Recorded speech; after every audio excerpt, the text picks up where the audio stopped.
The word jinn comes from an Arabic root meaning to conceal. The English word genie is from the Arabic root. Sapient creatures created of smokeless fire, the jinn share free will with humans and thus the capacity for goodness and evil. Iblis, often mistaken to be a fallen angel, belongs to the jinn species. He became the adversary to humanity after Adam's creation and expulsion from the Garden of Eden. According to Fakhruddin al-Razi, the jinn inhabited the earth before humans and created great disruption and violent shedding blood, sowing corruption. Iblis was sent down from the divine presence to subdue them, and then upon his return to the highest assembly, he found that Allah had chosen a new vicegerent named Adam to be placed on earth. So he was actually very proud of what he'd done, because he'd come down to earth, he'd subdued all of the rebellion, and then he was very proud he was getting replaced. So it's kind of like these managers who do all this work and they've brought the company around, and then the board fires them and brings in the new hotshot manager, and they go crazy. So he basically just refused to bow down, and then he blames God. When the angels saw this, they were actually making a qiyas, which is why they said, without knowledge of what Adam was going to do, they knew that he had free will, and so they asked, are you putting another group that are going to do the same thing this previous group did, sow corruption and murder and do all these things? And Allah said, I know what you don't know. And then he said to Adam, tell them the names. And when the angels saw that Adam had been given this knowledge that they didn't have, then they recognized his superiority. So Iblis refused to do that. And so the jinn have a natural animosity generally towards people. Now if you look in most cultures, there is a jinn mythology. Almost every culture on the planet has some sense of, if you look, especially Aboriginal people, they're very much connected to that. I lived in the Sahara, and jinn tend to inhabit desert areas, and there are many, many stories that I heard from people that I trust of their own experience with jinn in the desert and things. So I think that there are people that have had experiences. We tend to ignore a lot of these things that happen to people, like alien abduction. Alien abduction is classic jinn stuff, because the jinn do yukhtataf. People get taken by jinn, and they do things to them. And so these type stories, and you have a lot of people that have had these experiences all over the world of these type things. So Allahu Alam, I don't know, but it's definitely consistent with what they say in tafsir and things. That in fact Abqar, which is their capital, Khurafa, the Prophet in Arabic, superstition is khurafa. Khurafat are superstitious beliefs. But the Prophet once asked Aisha if she knew who Khurafa was, and she said no, and he said Khurafa was a man who was kidnapped by the jinn, so it was like alien abduction. He was kidnapped by the jinn, taken to Abqar, and he saw all these wondrous things that happened with them, and then when he came back he told people about it, and they laughed at him and said that it was ridiculous and absurd, and so that became hadithu Khurafa. Like, that's just khurafa talk. In other words, it's superstition. So the jinn, people don't believe in them, that's fine. Not believing in something doesn't mean that it doesn't exist. There's a lot of people don't believe in God. So, yeah, I read about that, and I think a lot of it is definitely exaggerated. Commercial airlines, there's never been an accident in the Bermuda Triangle in the history of commercial airlining. So, Allahu Alam. There is a weird thing that all the sea snakes migrate down there, which is strange. But I don't, there's a lot of things on the planet that are just weird. There are very strange things on the planet. I've had a couple of very strange experiences. I had an experience in the desert that was very strange.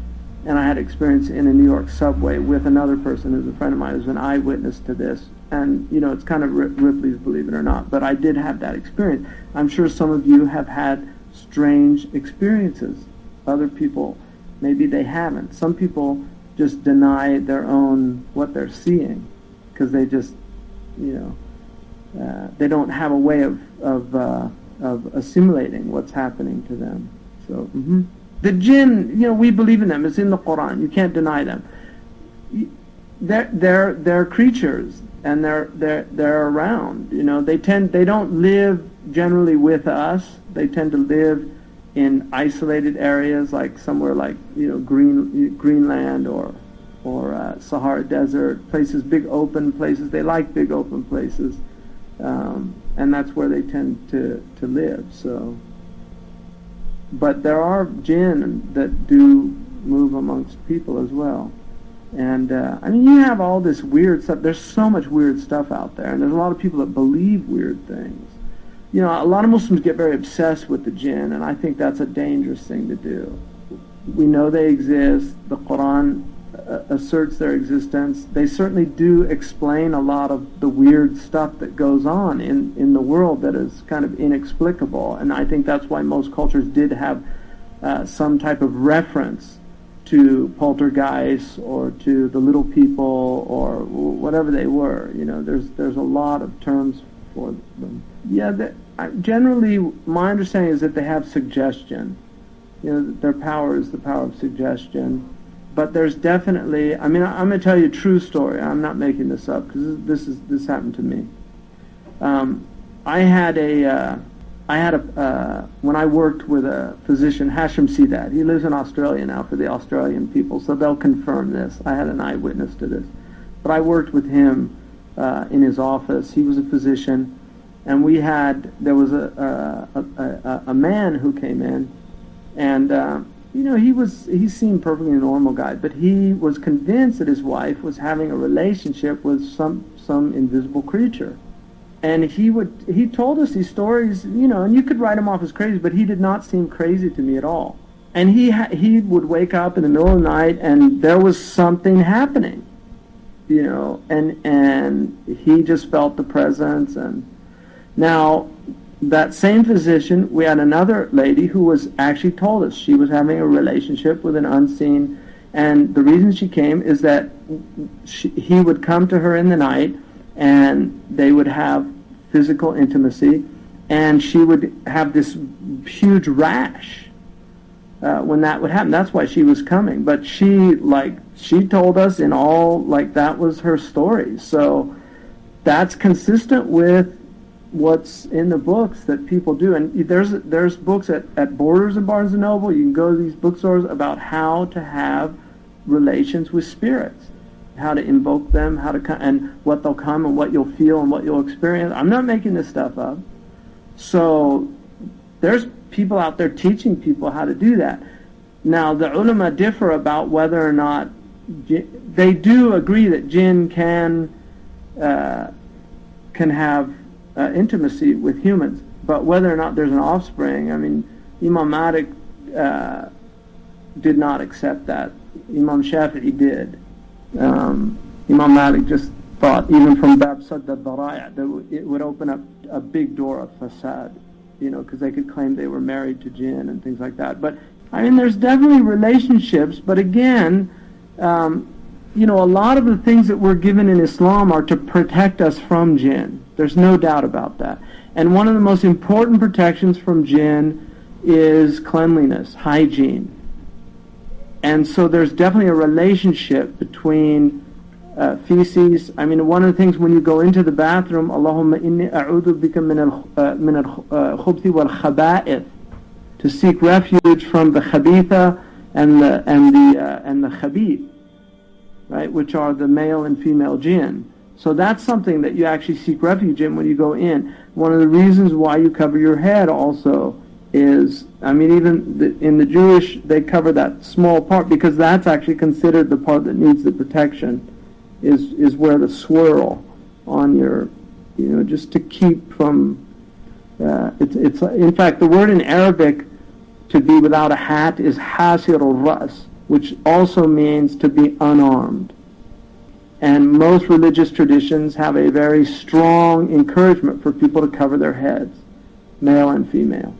So males are encouraged. It's not an obligation, but they're encouraged to wear something on their head. Historically, people have always covered their heads. Even the sun, just from that aspect of it. But there is a protection in keeping the head covered. There's a protection in keeping yourself clean.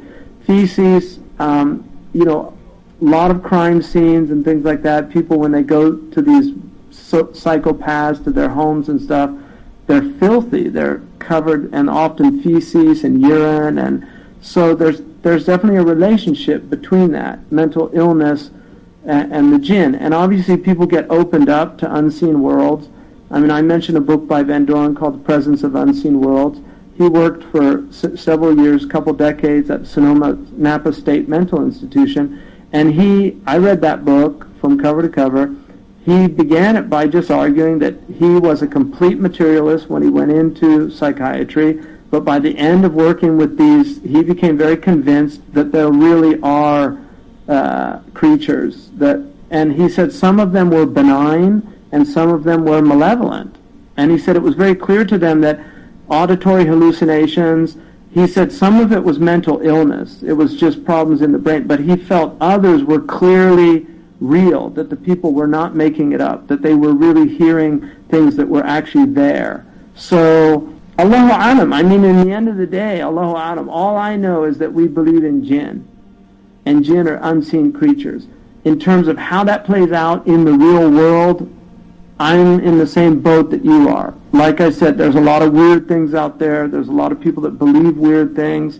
I think a lot of it is, explainable. I would argue that if you have people with mental illness, I would go to try to treat it medically before I'd go to an exorcist or something like that, because a lot of hallucinations can be stopped by certain drugs that are very effective at doing it. So, and people that have mental illnesses, now we can treat a lot of those illnesses with drugs. On the other hand, I think some mental illnesses definitely, there's something more going than meets the eye, and Allah knows best.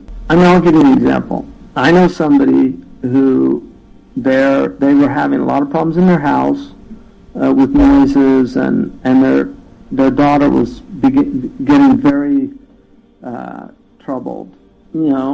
I gave him some du'as to do about just getting jinn out of the house and things like that.